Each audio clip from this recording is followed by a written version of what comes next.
Welcome back. It's episode 19 of We Were Gamers. JJ, I jumped right in and cut you off and said what episode number it was. Dang, so cold. I know. No mistakes this time. Well, sometimes some people have to learn to count. All right. Well, I'm going to apologize to people off the bat, but I'm getting over a child-induced flu or whatever. So if I snuffle into the microphone, blame the little girl. That's always blame children. Smart. Scapegoat. Little kids. I have a feeling that we'll probably take up the episode with a few small topics, JJ, so I want to hit a few quick things off the bat. Bang, bang. Lightning round. Lightning round. Are you ready? I love it. Let's go. If people know who he is, Chris Metzen decided to retire from Blizzard today. Oh, I know. Did I send you this news, or did you hear about it before I sent it? You texted me. I didn't even look at the internet today, really. Yeah. I tried to avoid it for reasons that we'll get to later. Someone sent it to me also at work and was like, hey, dude. And I was like, oh, whoa. Yeah, it's kind of under the radar. Yeah, he just posts like, hey, I'm retiring. Peace. He had somebody else post it on a forum. Oh, I don't know. Where did you see that? I don't know. I thought it was the link you sent me, but if not, it was something else. It was just a guy posting a blue post on a forum that said, posted for Chris Metzen. Thanks. Yeah. Pretty crazy, man. So for those of you who don't know who that is. Yeah, he is the lead. I don't even remember what his title is. He was like the vice president of creative something. He basically was the guy that ran the story for most of their worlds, I think. He was sort of like the head creative guy there, I think.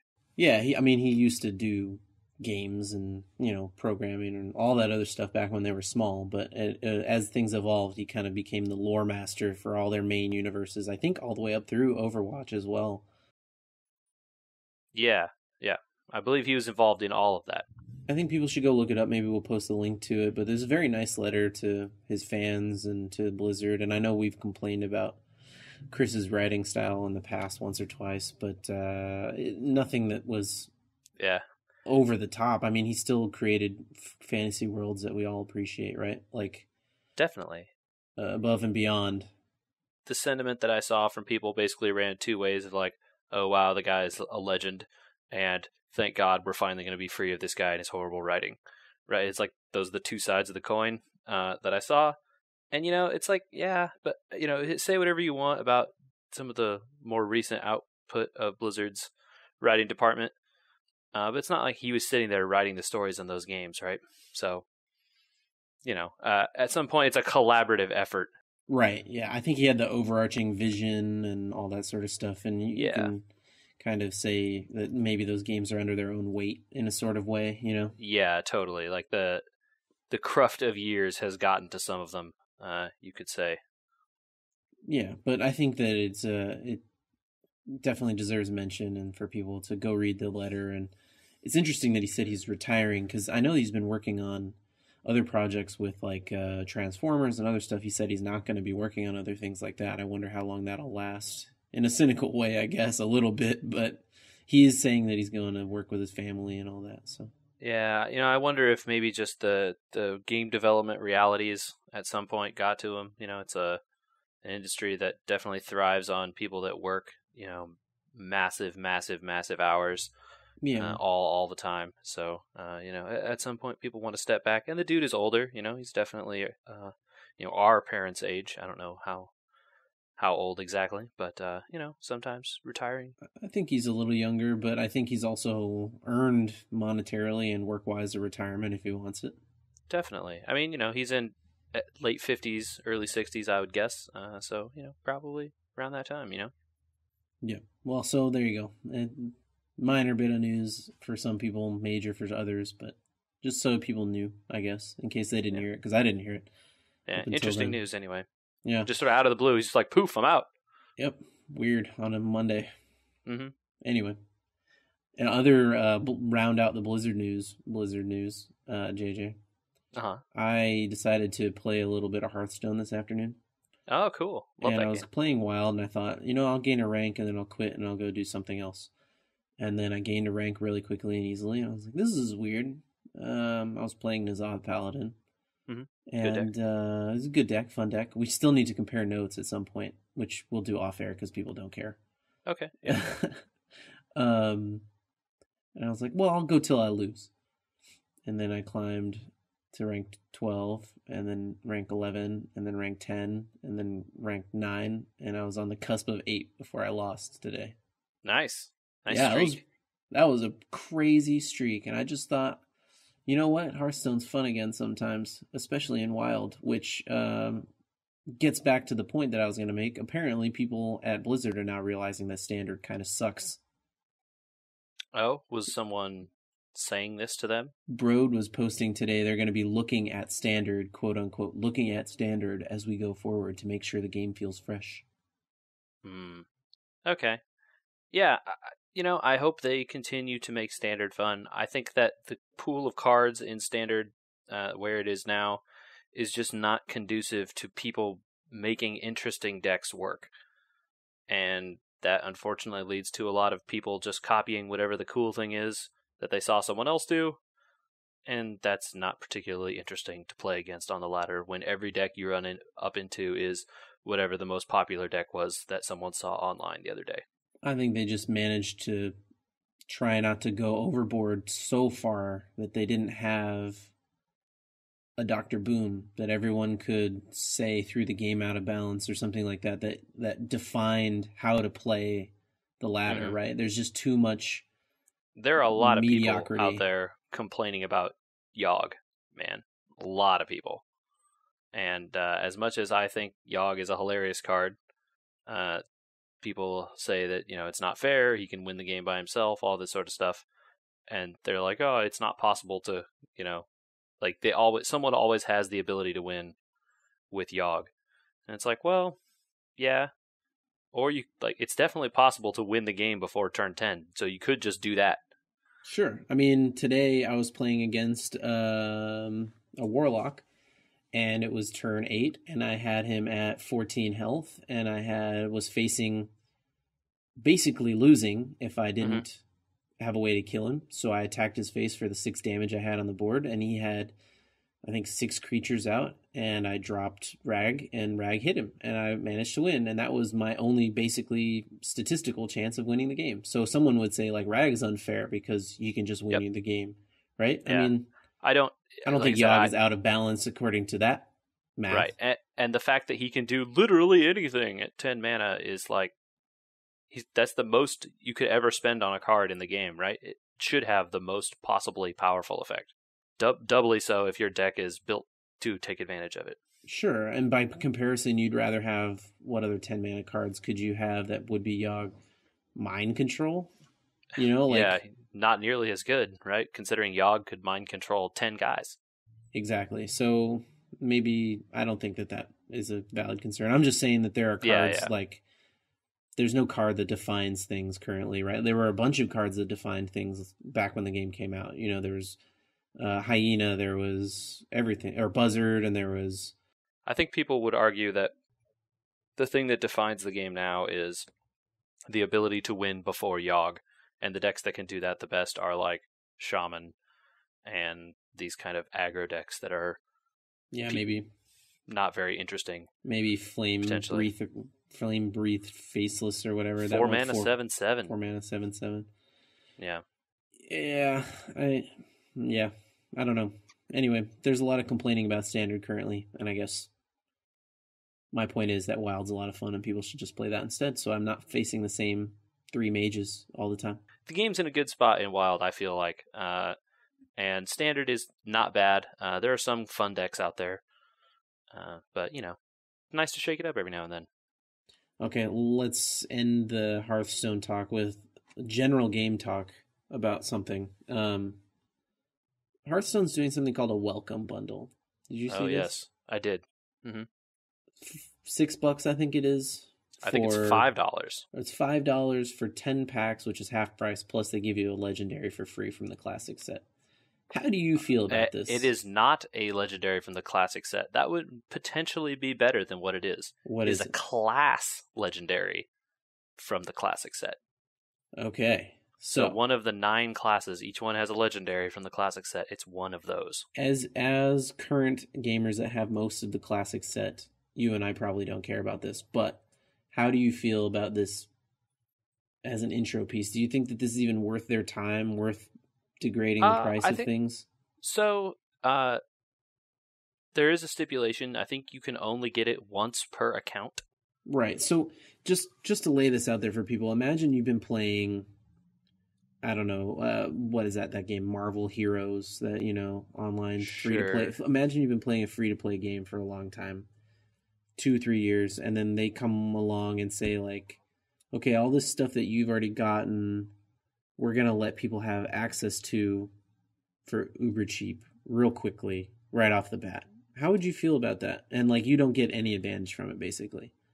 So I think you're thinking about it as if it's some kind of massive influx of power to newer players. And I Mm-hmm. sort of think of it as, I mean, sure, if you're a new player and you like the game and you want to get some cards really quick for not a lot of money, this is a great way to do it. But Mm-hmm. the cards you want are probably in the packs, and that legendary is probably not going to be helpful unless you get Tyrion. All the Sure. rest of the class legendaries are kind of crap. Now, Like, they're kind of bad. do you think that this is enough for people to come play the game, or that there are enough new players that this is a thing? I mean, it's a good price, right? If you consider because it's half price, right? So normally for this amount of money, you could only get 5 packs, which is not even really so many cards. So from like from a just getting cards and like playing standpoint, that's going to boost a new player a lot. Like those 10 packs are like great. And for even an experienced player, that's like a lot of dust, dude. You can get a lot of dust for that amount. Guaranteed legendary, even if you already have it, right? That's how much, 400 dust right there, plus whatever you get from the packs. No, but looking at it from a perspective, this game is 2.5-ish years old. Mm-hmm. What is the target for this other than players like you and I to make dust out of them? I mean, I think it's players like you and I that make dust out of them are probably going to buy it anyway, right? We also are going to buy 50 packs of whatever the new thing they put out is. So they're not really worried about you and me. They got you and me. But I think they're looking to try and get some of those more free to play people. Maybe like, oh, it's only $5. You get so many packs. Convert someone who's never paid to someone who paid one time. Oh, okay. I see the point. All right. Someone Convert who's been somebody that is. Oh, they must have metrics that say that there are enough free to undoubtedly play people. Oh, dude, I am sure they have metrics. Those mobile phone games that you play sometimes, those things report every thing you do. I'm sure they have metrics.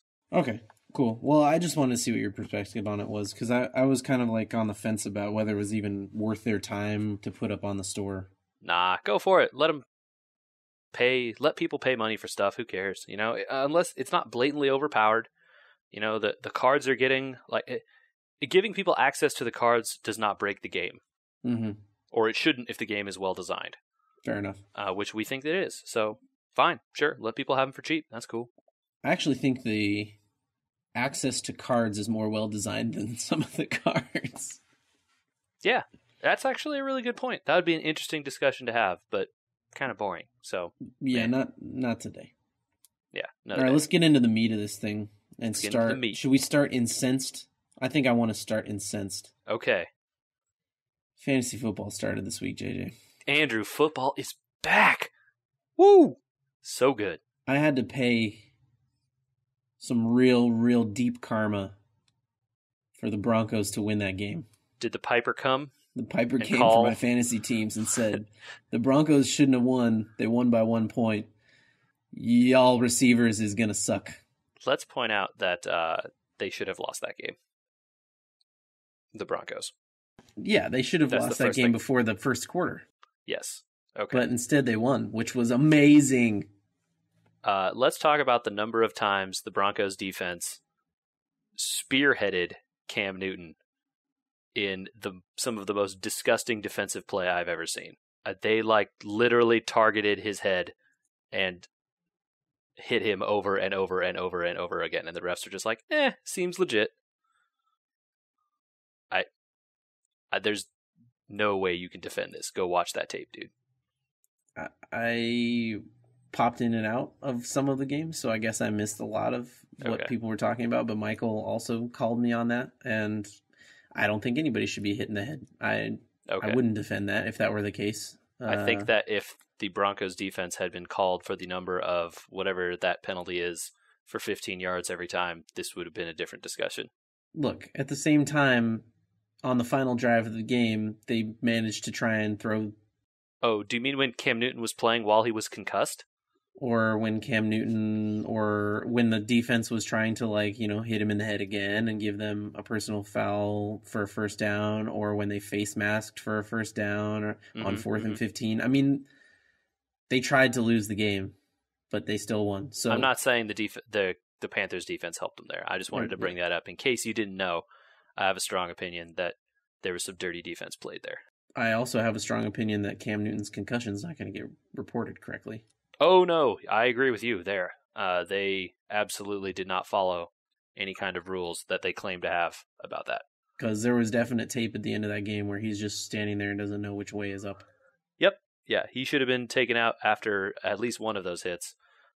Probably some of those other ones as well. So I hope at least the NFL comes back and fines some of those players, if not suspends them. I don't know what sort of powers Roger Goodell has to do that, but maybe he should. But no one wants to hear me complain about the Broncos defense. We want to talk about the fantasy teams. Look, I had to pay the piper, and that means that my strategy this year was to draft players on separate teams in the tiers. I used the tiers both ways, right? But I tried to draft, since I was in different positions, different teams. Yeah. So that ended me with 11 receivers across 2 leagues. Okay. I mean, that's a lot of receivers, but not, you know. Sometimes you go wide receiver heavy, sometimes you go running back heavy. You know, it's a choice you can make. 10 of the 11 receivers didn't even hit their projections, JJ. That's pretty bad. That's low. Shepard outperformed Beckham. Yep. I didn't see that game because I was not watching it. But yeah, there was some things that happened in that game. I know we're going to throw a lot of names that a lot of people that don't watch football might not know, but again, like, imagine that this is D&D and we're talking about, like, our named parties or something, you know? Yeah. Like, understand the frustration of numbers. And it's just like rolling dice. And then we didn't roll well for basically anything. I'm down 60 points in both leagues. That's, like, to your opponents? Yes. Total between the leagues? No. 60 in each league. Okay. I mean, I don't know. You're not down 60 points in the league I'm playing with you. You're really? down 20. Oh, okay. That must mean Gurley got some points tonight or something. He has 2. Okay. 2 points? No, I'm not down 20 then. The score, as I'm looking at it, is 67 to 87. 67 is low. Let's just be clear. That's a low number. Oh, no. Sorry. I'm misremembered. I'm at 60 points in each league. You're at 60 points in both leagues. Okay. That's still a low number. Let's be clear. That's bad. That's a bad score. I'm at, because in my other league, I'm at 69. For reference, I think that in where your team does average, you probably want about 100 points. ESPN projects if you can manage 104 points a week, you'll win your league. Yeah. So looking at our league, Andrew, the one that you and I are in together, my team this week had 128, and my opponent had 107. So we both did very well. But, 128 is more. But, like, you can see generally the losers under 100 and the winners over 100. Although there are some people who are way over 100. Like this guy who has 163.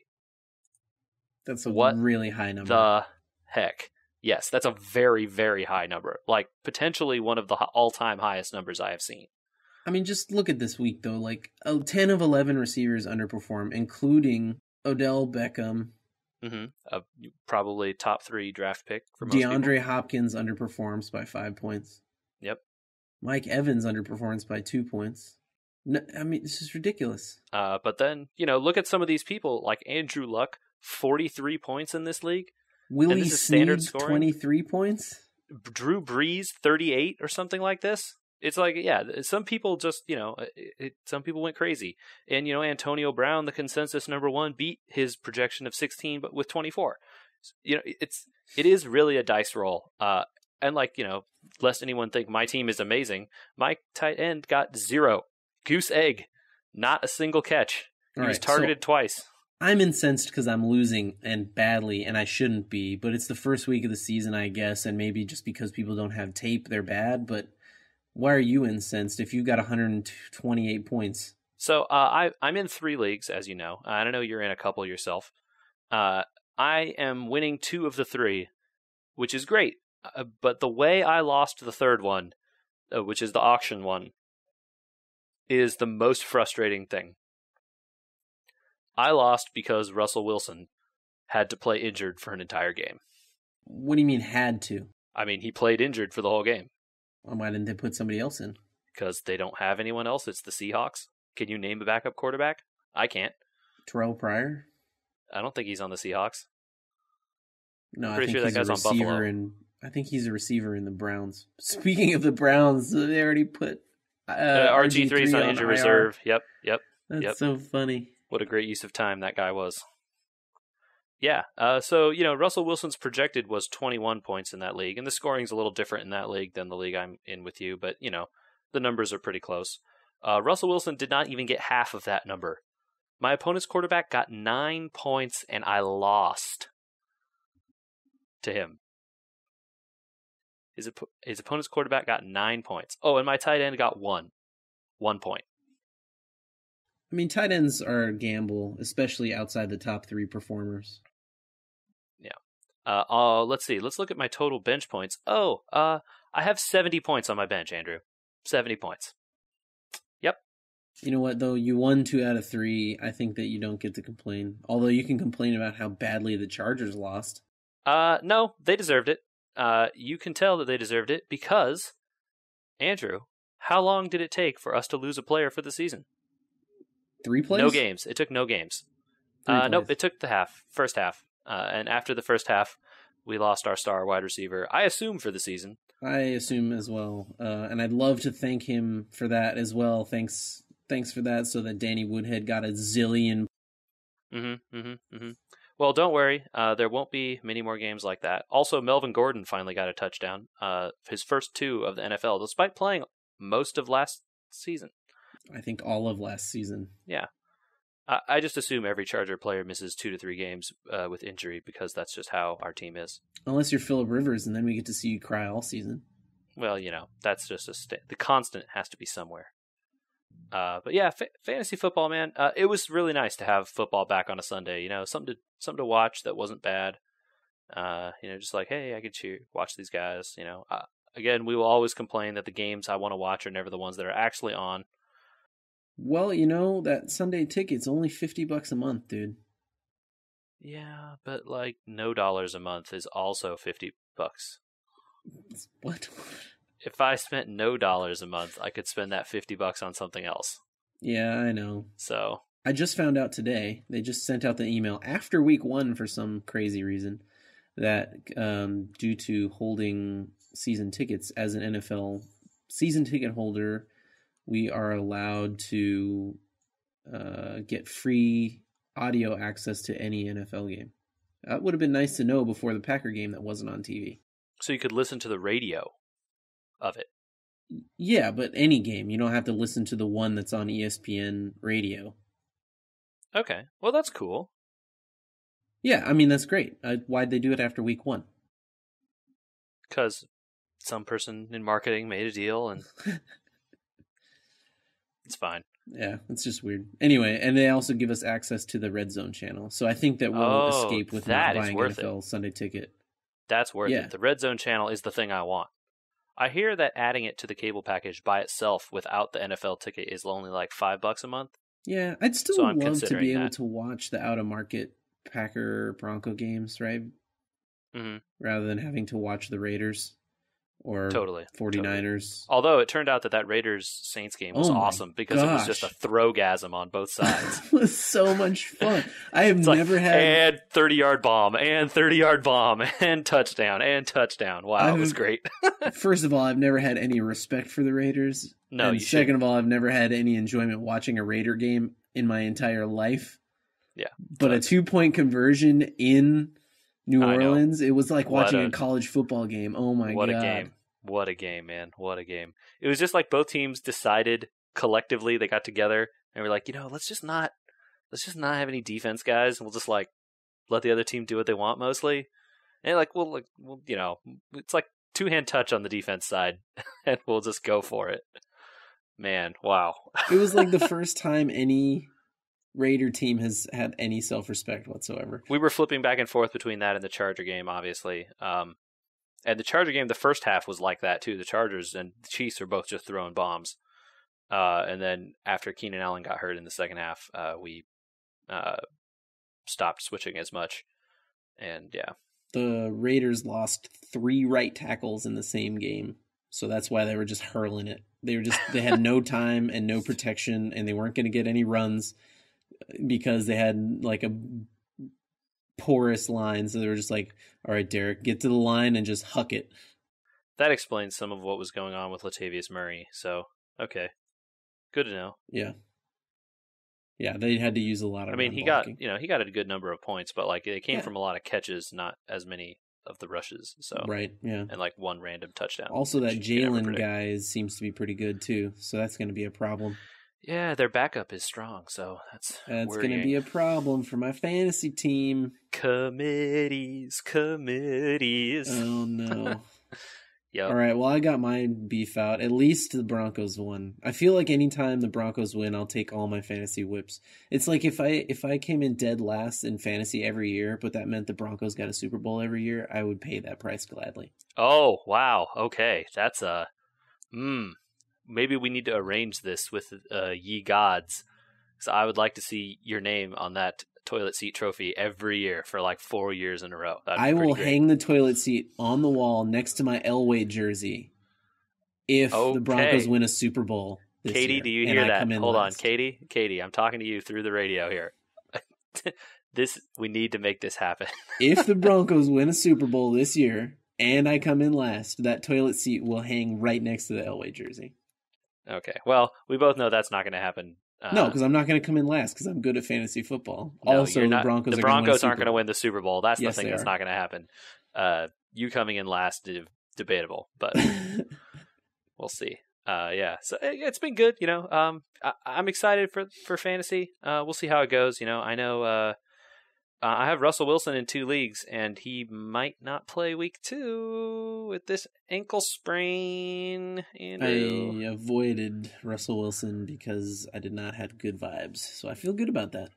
But, the Dolphins had a surprisingly good run defense, so he wasn't going to get a lot of those scrambling yards that made him so strong last year. We'll see.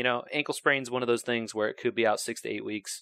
You never know. Luckily, I have a backup quarterback, hopefully, in those leagues. So, also, pickup of the year, before the games started, I dropped one of my flyer running backs. Oh, if somebody gets hurt, this guy will be good. Mm-hmm. And I picked up Carson Wentz. Man, yeah. Yeah, pickup of the year, week 1. Yeah, we'll see with that guy, I think he'll be good. He did good one time. Against a team that was not great. Are you ready for a stat? Sure. A team that's not great, okay? Okay. Admitted. Who did they play? The Browns. It's fine. Okay. It's a team that's not great, but it's admitted. Yeah, a team that's bad. Yeah. Dumpster tier. All right. But their starting quarterback on that team was Sam Bradford before they traded him, right? The Eagles, you mean? Yes. Yes, okay. Okay, the Eagles traded away Sam Bradford to the Vikings. Right. So that this kid could start because they thought he was ready. Okay. And they got, I think, a first-round pick for it. Somehow. Sam Bradford has one time thrown for 250 yards and 2 touchdowns in his career with no interceptions. Yeah. I'm not saying this guy did it in his first game. Look, hey, beginner's luck. And, hey, look, I hope he's the real deal. That'd be great. It would be awesome to find out that he is just as amazing as he seems. Yeah. I got my doubts. But, hey, even if he's mid-tier, there's a lot of guys who are mid-tier that have done really well. Look at Alex Smith, right? Who is that guy? No one has that guy. Yet they almost got to the Super Bowl. Yep. So, all right. More incensed fantasy football next week, I'm sure. But oh yeah, get ready. The waiver wire is going to be hot. Oh man, I don't even want to think about that yet. But I guess that's for tomorrow. You got it, man. Yeah, Wednesday. Look, be ready. People enjoy the fact that JJ and I are just going to get real mad about nothing on this podcast, and just soak in this frustration and feel better about your day during our fantasy football segments. Yeah. Remember, you don't have to worry about this BS. Should we get into 3DS talk? Yeah, Andrew. What is new with the 3DS? Part of the 3DS has turned me into the most positive person you'll meet this week and possible candidate for sainthood due to my sage-like quality. Your sage-like quality, Andrew. Sage-like, because I know for a fact that probably no one at Nintendo listens to this podcast. I see. So you're saying that you're some kind of new age Nostradamus. Yes, I am the digital purveyor of dreams. I see. So what happened? They somehow, in the past, knew that in the future I would be complaining about everything that was wrong with Street Pass. Because goodness knows something that was released at the beginning of this month would have to have been in the works for a little while. Yeah, definitely. But a very long time ago on this podcast, I listed everything that was wrong with the 3DS's Street Pass. I said it took too long to do basically anything. You got no control over how long it took you to do what. You got no information about the types of Street Passes you were getting. And basically, if you wanted to use Street Pass in its native environment, let's say, of a convention, you basically paid no attention to your convention that you were at because you had to spend your entire time digitally managing your Street Passes and staring down at your 3DS, which got tedious. And isn't fun. Yeah, it's not fun and caused me and you to kind of quit using Street Pass. Is that about the long and short of what I said about Street Pass? I would say that your argument is accurate to my memory of your argument. No research. Yeah. But I mean, that's basically what I remember you complaining about. And then lo and behold, an update for Street Pass comes out. A wild Street Pass update appears. Pretty much. And they basically said, here you go, person that has complained about all these things. All your concerns are fixed. You can now get through all your games faster. There's like a button you can hold that makes it go like double speed or something. Yep. I haven't really had a chance to try that out. I have not been to a convention yet, but if I list all the features, we can say that if they work as advertised, all my complaints are over. You can now hold up to 100 people, I think? 100 people can now be held at your gate. You still let them in 10 at a time because that's how the games work. So it can only use the 10, but you can hold 100. So you can walk around the con for an entire day, not stare at your 3DS, go back to your hotel room or home. And then at night, just plow through those games. Yeah, have some time to yourself, relax from your long day, and never have to stare at your DS while you're on a convention floor. So you can actually do the thing you're there to do. Wow. Exactly. What do you know? Yeah. The Plaza has gotten an update. So there is now a classic Plaza that you can use, or if you're on a new 3DS, which I think you and I both own, JJ. No, I don't think so. You don't own a new 3DS? I mean, I own I don't think it's the new 3DS. I think it's because I changed to the different Plaza, so. Okay. Sorry for the sniffle there, people. Anyway, supposedly on the new 3DS, the Plaza that you get is even faster, but there is a new fast Plaza. Okay, maybe that's what I saw. I'm in the fast Plaza, but I guess maybe the new 3DS has a faster Plaza. It takes the fast Plaza and hypes it up on illegal steroids, probably. I see. It gives you meth and it's like, here, this is fine. We don't promote illegal drugs on this show like methamphetamines, but semi-legal drugs like, what's her name, Anna Kournikova used, use at your discretion. Well, yeah, it sounds like those are all the problems that you had solved at once. So supposedly you can launch the games a lot faster. Each of the games should perform quicker, and you should be able to skip more information. And they launched 5 new games, JJ. Was it 5 games though? 5 games total. I thought I only saw 2. There was 2 you could pick from for free, and then 3 more games on top of that. Ah, okay. That's why, because I only looked at the 2 that I could get for free. 5 games total, all 5 of which center upon using your street passes quickly. Wow, what an idea. What do you know? So you walk into one of these new games, and let's say in the slot car game, you race 10 guys that have slot cars, you race them. And you race them against them with your slot car, and then you're done. Yeah, and a slot car rally, by the way, if no one has ever seen it, like, it's the only control you have is either go or don't go. So, like, you just hold the A button to go, because you want to go to win. And then you're done. And you can do more in-depth stuff like upgrading your slot car and all that sort of stuff. But if you just want to play the game, you can be done within a second. Yeah. Not to knock... I shouldn't be knocking the more time-consuming games.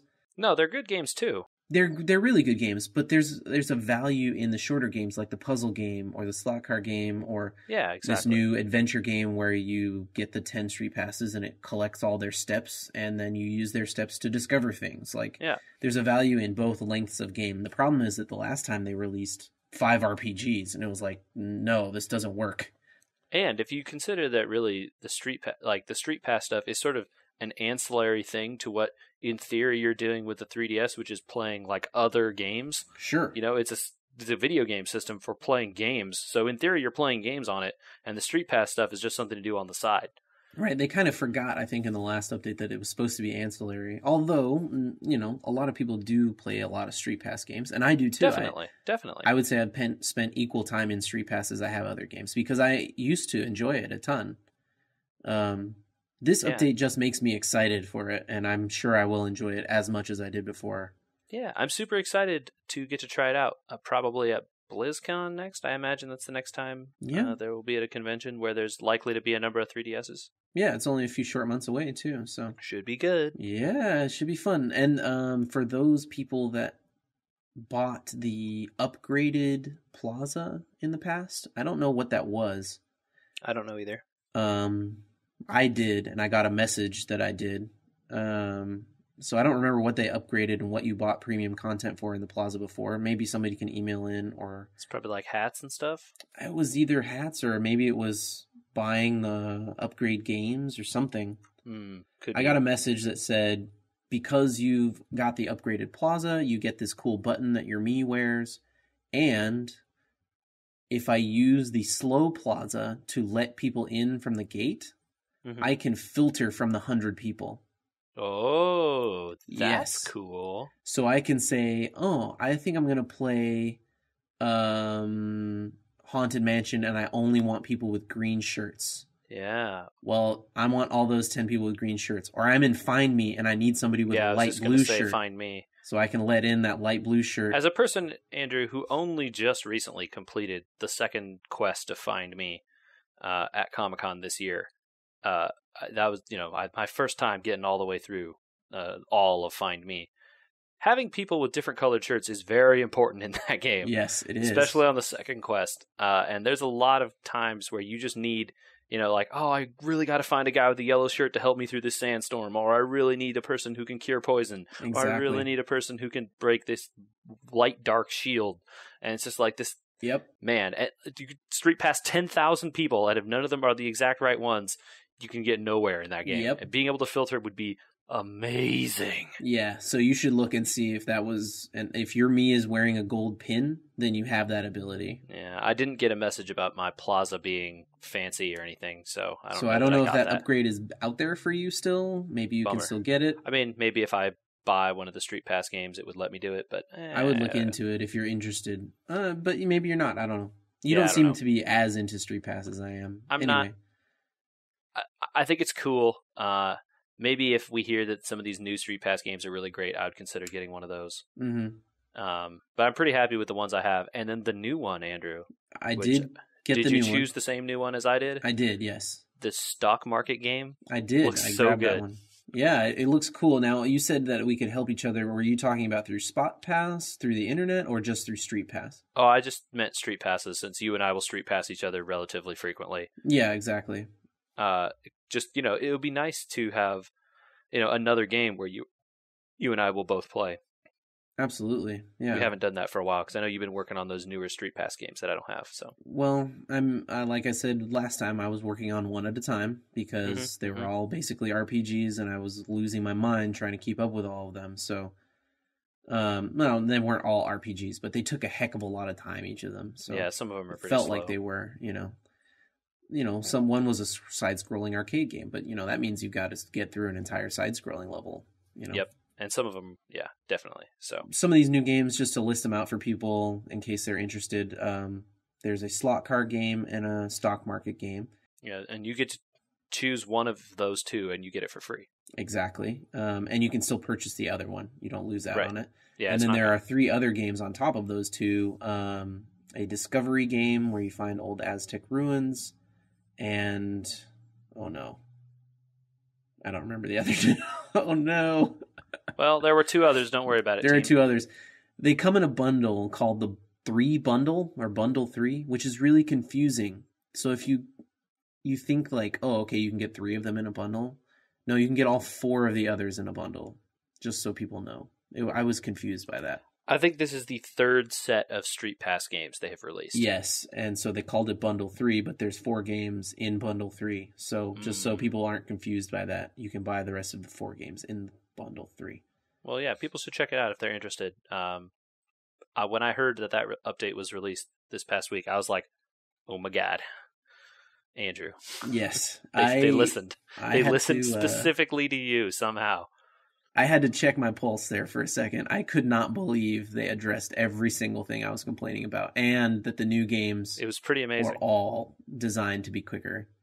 Yeah, I couldn't pretty believe impressive. It. Oh man, pretty impressive. I'm still kind of in shock. The 100-person limit is really the thing. Like that's really really good because now even if you're in some place with like the highest volume of 3DSs, right, like an anime convention or Comic-Con or something, where there's like just an infinite number, right? You could walk onto the floor, it would be full in 10 seconds. To get 100, you're going to have to pass a lot of people. Yeah, so it would take you most of the day. Yeah, it will take you probably most of the day. And so then you don't have to mess with it. Like you mess with it at dinner, and then you're done.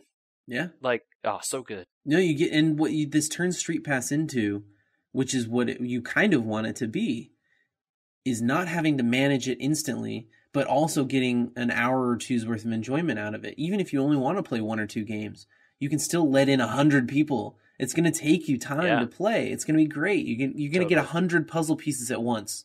I know. So good.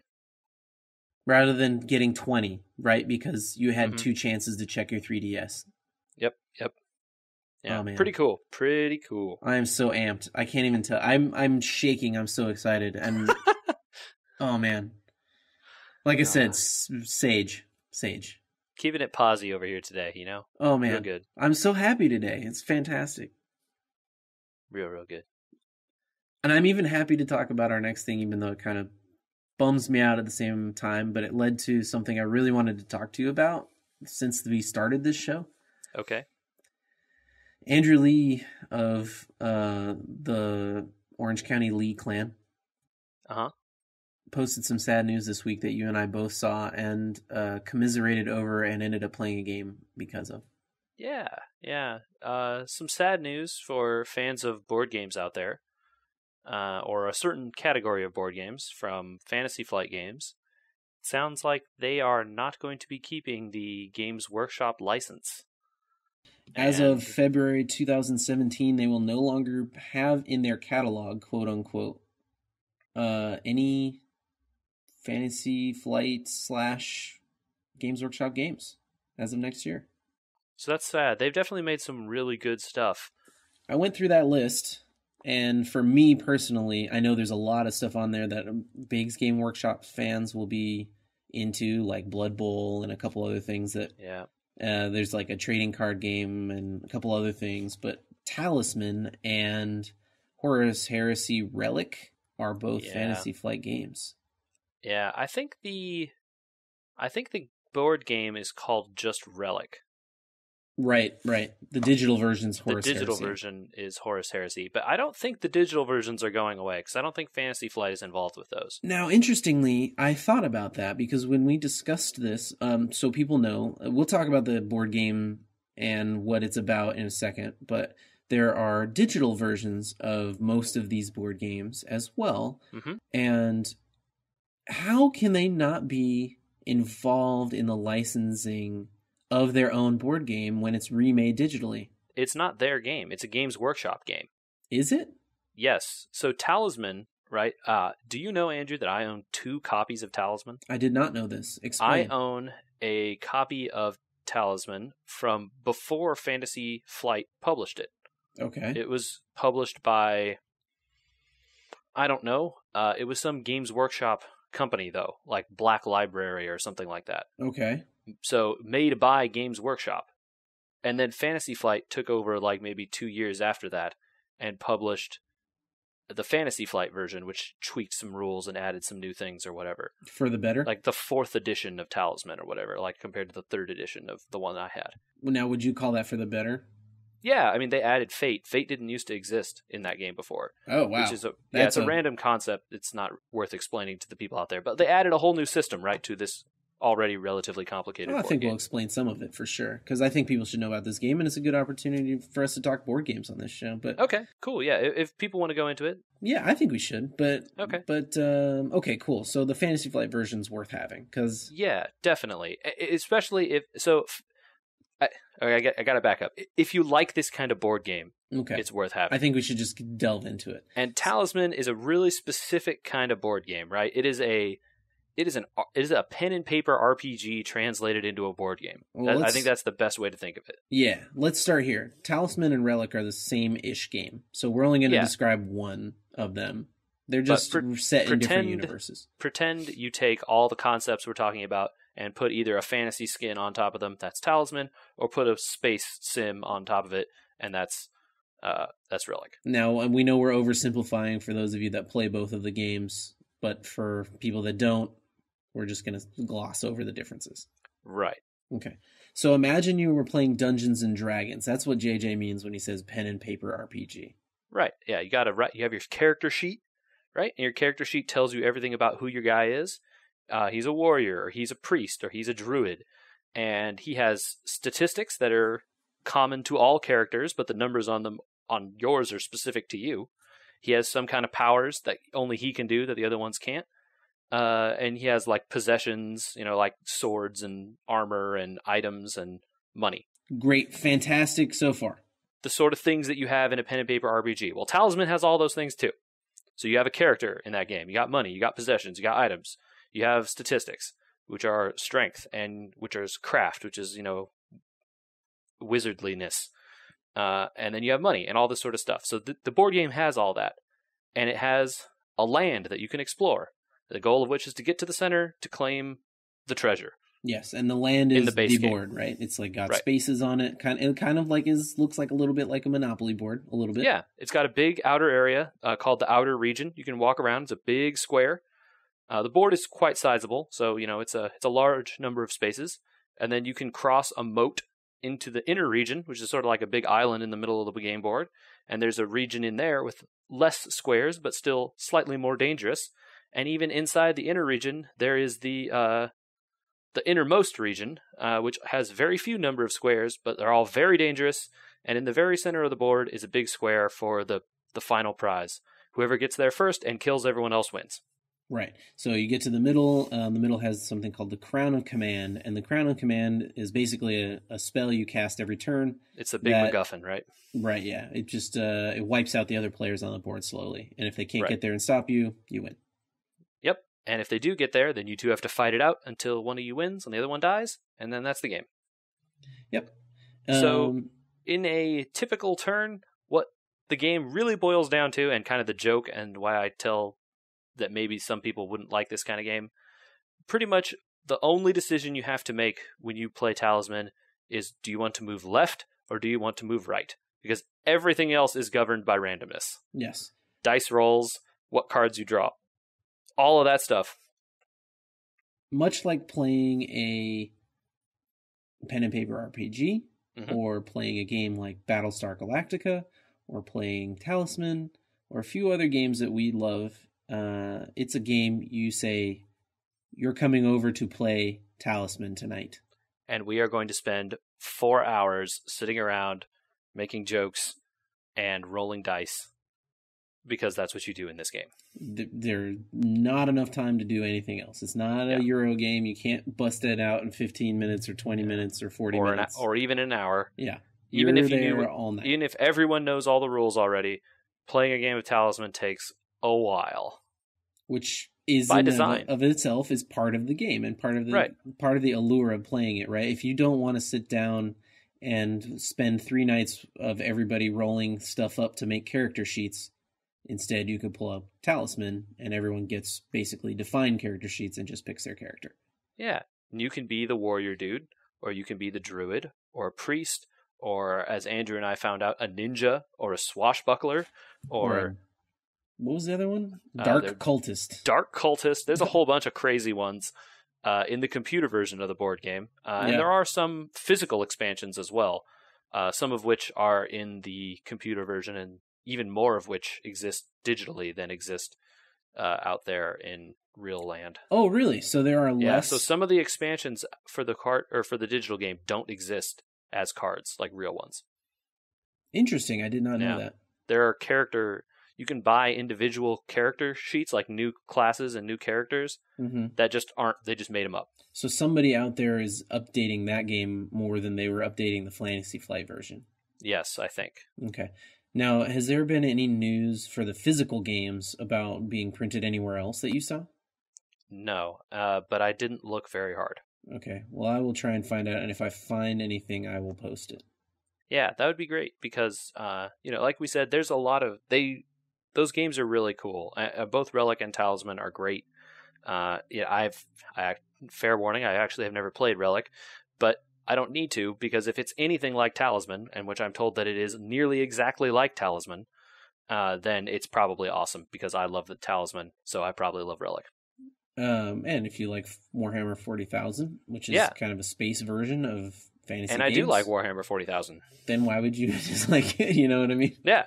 I think I should look it up, because if they're going to reprint it, let's say under the Black Library again, or under the Games Workshop banner, my guess is under the Games Workshop banner, because they're probably going to have to start switching to board games. I can't imagine that they're still making money anymore on miniatures, although maybe I'm wrong. You never know. I mean, they must be making money somewhere.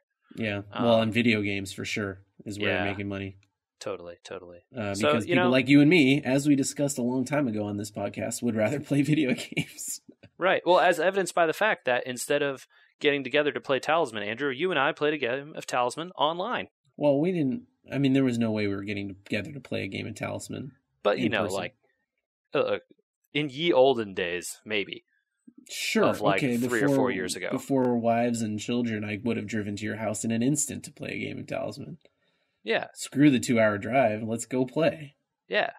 This is why we were gamers, JJ. Exactly. But Andrew, let's talk about that Talisman game. Did you enjoy playing the digital version of it?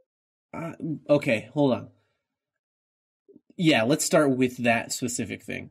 Okay. The digital version of the Talisman game gets a good review from me after you have played it 3 or 4 times and understand the quirkiness of it. Would you say, Andrew, that it is a very faithful representation of playing a board game? Yes. I think that is an important caveat to make. It is the most like playing a board game possible. You have to click a button to roll the dice. Yes. You have to select at every possible action point. Yes, I want to continue. No, I do not want to continue. These kinds of weird interactions. Yes. However, there are different ways that it is even quirkier, because let's say you cast a spell. Mm-hmm. Everyone at the table is given a chance to cast counterspell or call spell, right? Right. However, you are not given the chance at the beginning of every person's turn to cast your spells that say play at the beginning of a player's turn. Mm-hmm. Instead, you have to queue those spells. So my review of that digital representation of the game is give it 3 tries so that you understand all the quirkiness Yeah. and realize that it's Talisman. And if you're not playing with the base game, you're going to need to remember your cards and read your cards because the game doesn't auto remind you that you have a thing that when you roll a 1, you need to go click the thing that says you rolled a 1 so you get an extra die roll. Yeah, it's a weird thing. And the like especially with the expansion stuff because it changes so many things. It adds a whole new set of spaces to go on. It adds a whole like entire new deck of cards, which is like, good. There's like 200 cards in that deck, by the way. It's huge. There's a ton of cards in that deck. Like the regular deck of cards is only like 300 something, but there's like a massive amount in that dungeon expansion. And there's the ice expansion that I also had. I bought some of the expansions for Talisman over the years. And I think actually I even bought a 4-pack of the original game and I gave them to people. Maybe that's why I have Talisman. That's possibly why you have it. Because the game is so silly. And it's just great. I think I've had that game installed since I bought it. I've never uninstalled it because it takes like no space. It's like 150 megabytes or something, really tiny. And like sometimes if you're just really bored and you're like watching something on Netflix that you don't care about, man, Talisman is a nice relaxing way to spend an evening. I think it would be nice and relaxing, yeah, for sure. So like you said, it is a very faithful representation of a board game because you need to remember the cards that are in front of you. You need to remember that when you rolled a 1, you need to click on your dagger that lets you roll another die, or that when you re-roll dice, if you click your amulet, you get to roll a second die when you use your fate, Or if you're if you're attacking another player and they have some ability that's going to mess you up, like the computer doesn't care. It's like they'll let you attack them and then they're just going to completely wreck your face. Yeah. You're like, oops, whenever I get attacked, I get +8. So oh no, I'm dead. This is a big mistake. So it's not a forgiving rendition of the game where it kind of walks you through every step like some of the more Milton Bradley large format games will get a very tailored digital experience. Yeah, this is very much a representation of playing the game with your friends at a table and all your friends are out to get you. Yeah, the computers are no joke. Yeah, they play for real. Luckily, Talisman is not a terribly difficult game to win. And the AI is not very smart. Sure, yeah. And it's not like the AI can target you and focus you down and screw you over because so much of the game is random. That's correct, yeah. And if you are smart about evading and moving away from them, you can drag the game out long enough to where you probably will win no matter what. Also, I mean, there's difficulty settings. You could turn the AI up to hard and they'll probably just gun for you right out of the gate, but that would suck. So, yeah, it's a great game. Just like real relaxed. The music is very like ye old tavern. Yeah, pretty good. I'm glad that you pointed out to me that Fantasy Flight would not own the rights to the digital game because I was really concerned that. I mean, I can't see how they would. The game, like the logo of the game I'm looking at here on my desktop, has a Games Workshop logo in the lower corner of it, but I don't see Fantasy Flight anywhere. And when you start it up, you see the name of the developer, which is, we should say, I'm going to click around here, stalling for time. But I don't see Fantasy Flight's name anywhere on it. Okay. So hopefully that's true. It's hopefully true. So the next thing I need to look up for people is whether they're going to get reprinted somewhere because hopefully that means Nomad Games. Nomad Games. I think that they have made other stuff. Probably. That I know such as a million Talisman expansions. Wow. And Talisman the Horus Heresy. Ah, cool. Okay. Well, the other thing that I want to know is if it's going to get reprinted somewhere, I bet you they're going to do like hey, this is the new version with all the expansions in the cool wooden box. And I'd hate to buy, unless the Fantasy Flight version goes on massive sale, I'd hate to buy it now and then be like, oh, dang it. Yeah, that's one of those things where like it's hard to know with that one. It's playing the market, right? Yeah, it's definitely possible that they would reprint that in some kind of very limited, first edition Games Workshop direct kind of fashion. You never know. Yeah. Well, I want to use this opportunity. I know we're probably going to run over a little bit, but I wanted to use this YOLO. opportunity to pick your brain about video game board games in general. Mm-hmm. Oh, like my opinions? Yeah, so like with our experience playing Talisman, Mm-hmm. have you played any others before? I have played Catan, the board game, digitally. Oh, interesting. How was that?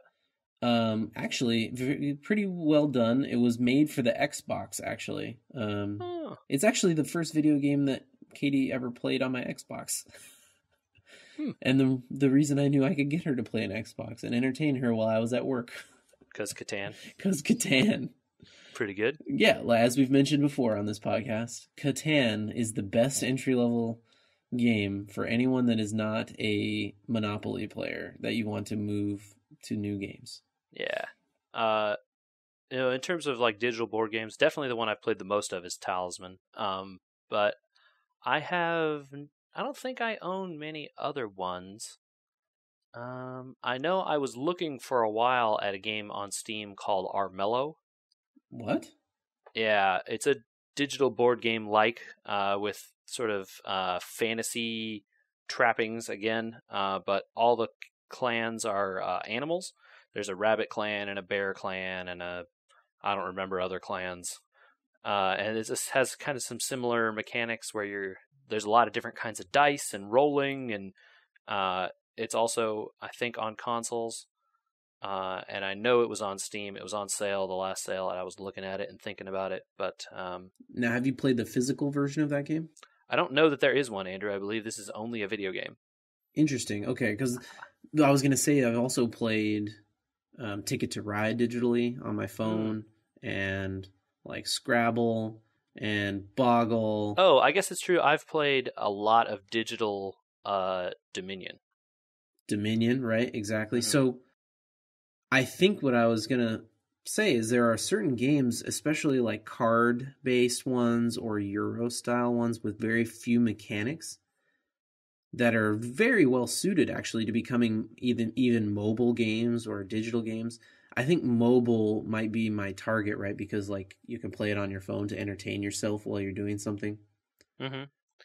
I was just wondering if you felt like playing a digital board game you lost something, like playing against a computer and not playing against people in person. Does it detract from board games, and does it make it so that we're not going to play as many? You're going too crazy. It doesn't detract from board games, right? I'm trying to put all my thoughts out there. Yeah, it definitely doesn't detract from the idea of board games, right? Like, board games are fine. People want to play them on their phone. That's fine too. But the aspect of getting together with people in a social setting and playing board games is the fun part, or supposed to be the fun part, right?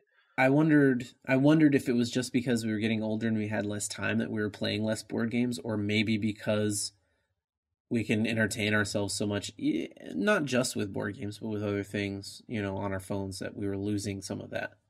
I think it's more that we would still be playing a lot of board games if we weren't getting older and didn't have as much time to do it. Fair enough. I don't see, like, if I right now could assemble a group of 10 people at my house to play board games, I would do it. But I can't. And no, all of my friends also have lives, right? So like we can't, just convene at the drop of a hat to play board games on a whim. We were gamers. Indeed. So, but maybe it's the kind of thing that maybe you schedule once a month or once every quarter or something. Like, hey, we're going to have a board game night, and this is what we're going to do.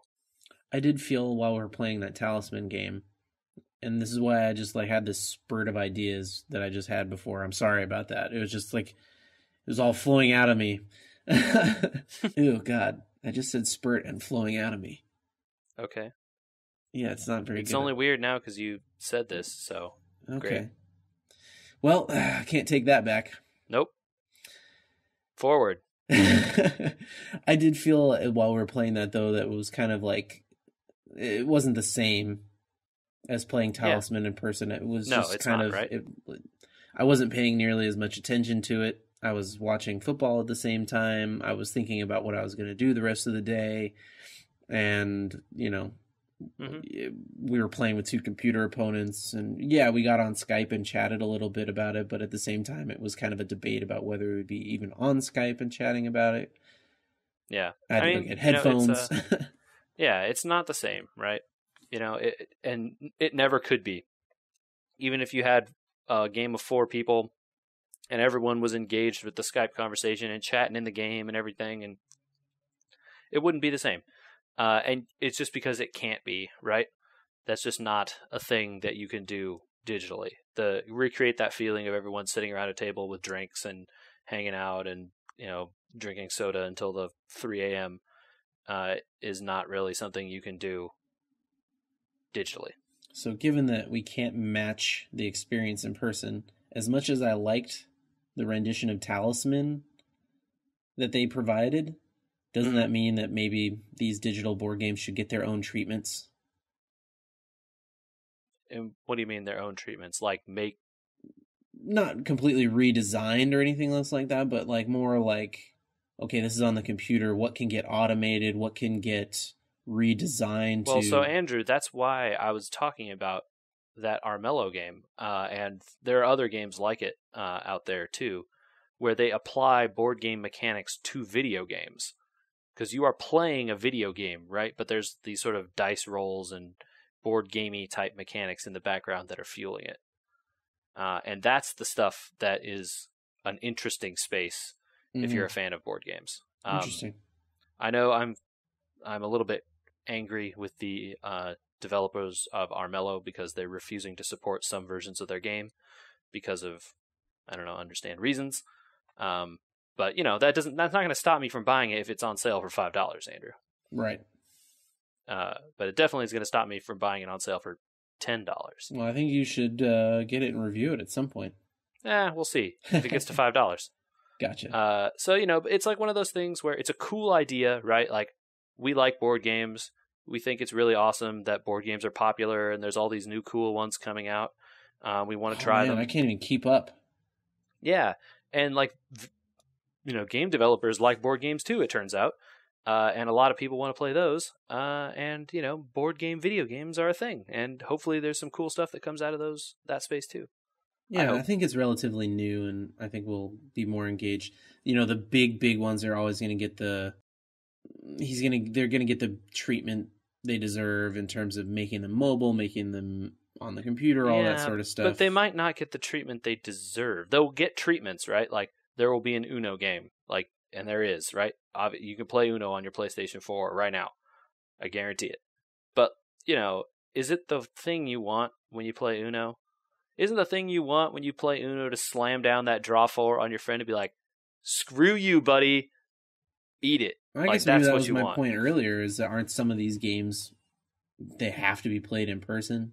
Yeah. Yes, they can create the most faithful representation, and it's good that exists because that's fun in its own way, but it's never going to replace the real thing. I don't think, anyway. Not for me. Okay. That's my discussion I wanted to have about video game board games with you. Yeah, they're awesome. All right. Let's wrap it up with an email. You can always email us at podcast@weweregamers.com. Right. Exactly. Podcast@weweregamers.com. Follow us on Instagram @weweregamers, Twitter @weweregamers, Facebook weweregamers, other social media also probably weweregamers. Tell us social media we've forgotten. Yes. weweregamers. Don't take the account and be a about it. Or if you do, give it to us and then lord it over us later in life. Okay. What's the email? Hi, We Were Gamers. I was listening to a recent episode and something caught my ear. Andrew said for the second time, attributed Rocketeer to James Gunn. Uh-oh. I should really read these emails before I read them. Oh, snap. Oh, gosh. He did so in a previous episode as well, but this time I wanted to write in. Oh, gosh, I'm going to get the business. Give it to him. I believe he's getting mixed up with Joe Johnston, who did The Rocketeer, and later went on to direct Marvel's Captain America First Avenger. That's 100% correct. I did. So who is the director of The Rocketeer?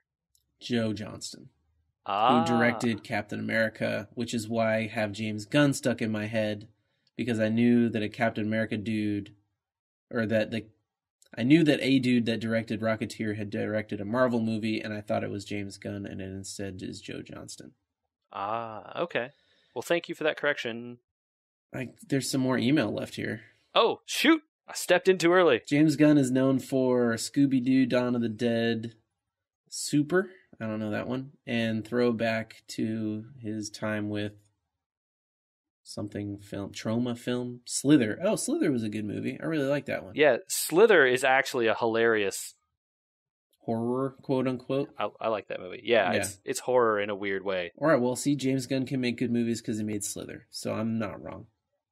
No. Well, I don't think they were trying to say you were wrong. I think they just realized you were mixing it up. And we don't do research on this show, so obviously we would not know. I think the title of this email was "Sometimes Research is a Good Thing." That's pretty great. Good on My you. suggestion for your look back section would be New Game Plus or Retro Replay. I like Retro Replay because it invites us to do video game stuff too. Yeah, maybe we'll a cool do that. Idea. Enjoying the show. Hate Reno Jackson. Ken R. Well, Ken, I'm sorry that you're wrong about Reno Jackson, but the rest of your email is amazing and great. So I can't pay you mad at you, Ken. Well, I disagree. Reno Jackson's the worst card ever, but we should get out of here, JJ. All right, Andrew, let's get out of here and play some games.